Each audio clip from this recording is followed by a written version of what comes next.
बात अब गेहूं की करेंगे और हमारे साथ role of flour mills federation of India के प्रेसिडेंट नवनीत चितलांगिया है। नवनीत नमस्कार। जहां तक गेहूं की बात है, ये एक ऐसी कमोडिटी है जहां पर हमने बुआई लगातार हर साल बढ़ते हुए देखी है। सरकार के नंबर्स देखे जाएं तो क्लियरली और कमोडिटीज में भी ये बढ़त देखने को मिली है। लेकिन जहां तक वीट की बात है, अब सरकार धीरे धीरे इसे खोलने लगी है, चाहे वो एक्सपोर्ट के हिसाब से भी हो, मिलिंग के हिसाब से। ऑफ कोर्स यहाँ पर कुछ अड़चने अभी भी हैं, लेकिन जहां हम खड़े हैं विंटर डिमांड के लिहाज से, सप्लाईज के लिहाज से, ओएमएसएस की अभी फिलहाल कोई यहाँ पर चर्चा नहीं है। आप ऑन ग्राउंड कैसे देखते हैं पूरा वीट इकोनॉमिक्स? देखिए, वीट इकोनॉमिक्स आज के दिन अगर प्राइस आउटलुक की बात करें तो आज गेहूं का बाजार जो है वो सबसे न्यूनतम स्तर पे चल रहा है अपने पूरे सीजन के। व्हीट प्राइसेस एकदम सबड्यूड हैं और कहीं न कहीं ये डिमांड एंड सप्लाई मैकेनिज्म पे आधारित नहीं है, बल्कि हमारा मानना है कि गवर्नमेंट पॉलिसीज़ पे आधारित ज़्यादा हो रहे हैं आज के दिन व्हीट के प्राइसेस। आपको पता है प्रोडक्शन बम्पर हुआ है इस साल, आगे आने वाला साल में भी जो प्रोजेक्शंस हैं वो अच्छे आ रहे हैं, बम्पर प्रोडक्शन की तरफ जा रहे हैं। और देखा जाए तो आज के दिन जो गवर्नमेंट ने ओएमएसएस टेंडर्स दे दिए हैं, 2 टेंडर्स बाज़ार में आ चुके हैं। और इससे पहले जो धारणा थी प्राइस की, ये था मार्केट ये कहीं न कहीं मान रहा था कि 3 से 4% का अपवर्ड मूवमेंट व्हीट के प्राइसेस में आएगा।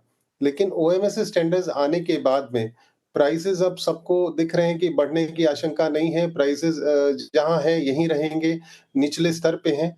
और इस कारण से अब हम लोगों का ये सोचना है कि अब ये प्राइसेस कहाँ जा सकते हैं, उसका एक ही मुख्य बिंदु रह गया है सोचने का कि गवर्नमेंट ओएमएसएस के टेंडर्स में कितना व्हीट रिलीज करती है आने वाले समय पे। मार्केट एज ऑफ नाउ क्या सोच के चल रही है नवनीत जी? क्या बोला आपने? सरकार ओएमएसएस पे कितना वीट रिलीज कर सकती है एज ऑफ नाउ? मार्केट का क्या उसका व्यू है?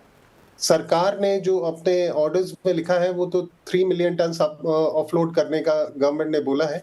हालांकि आज मार्केट जिस हिसाब से है उस हिसाब से मार्केट का रिस्पांस बहुत अच्छा नहीं आया है 2 टेंडर्स में। लगभग 35 से 40% ही व्हीट लिफ्टिंग हो पाई है सरकार के टेंडर्स में। ये शो करता है कि मार्केट में व्हीट अवेलेबिलिटी अच्छी है इस समय और इस कारण से प्राइसेस भी कहीं न कहीं व्हीट के टूटे हैं। और देखा जाए तो जो कंजम्पशन है इंडस्ट्री का वो तो स्टडी चल रही है, लेकिन मार्केट डिमांड पूरी तरह से फ्रंट फुट पे आ नहीं पा रही है। इंडस्ट्री भी कहीं न कहीं परचेजेस को लेकर के कॉशियस हो रखा है, क्योंकि गवर्नमेंट की जो एक्स्ट्रा सप्लाई की अनसर्टेनिटी बनी हुई है।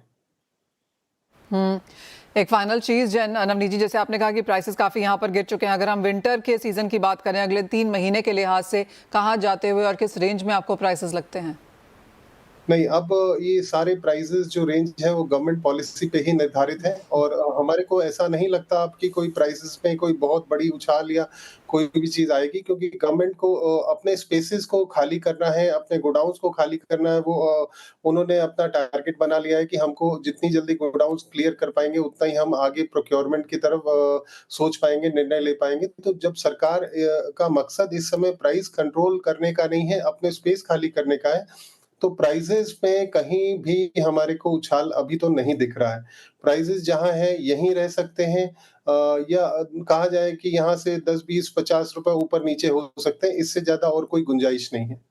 ऑलराइट नवनीत जी, बहुत शुक्रिया साथ जोड़ने के लिए। तो जैसे आपने कहा कि डिमांड सप्लाई नहीं, गवर्नमेंट पॉलिसीज एंड जो गवर्नमेंट चाहती है कि अपने थोड़े से स्टॉक्स खाली करें, क्योंकि आगे फिर से रबी की फसल यहाँ पर आनी शुरू हो जाएगी, तो उन सबसे पहले क्लियरली एक इम्पैक्ट यहाँ पर प्राइसेस में ऑन द बेयरिश साइड।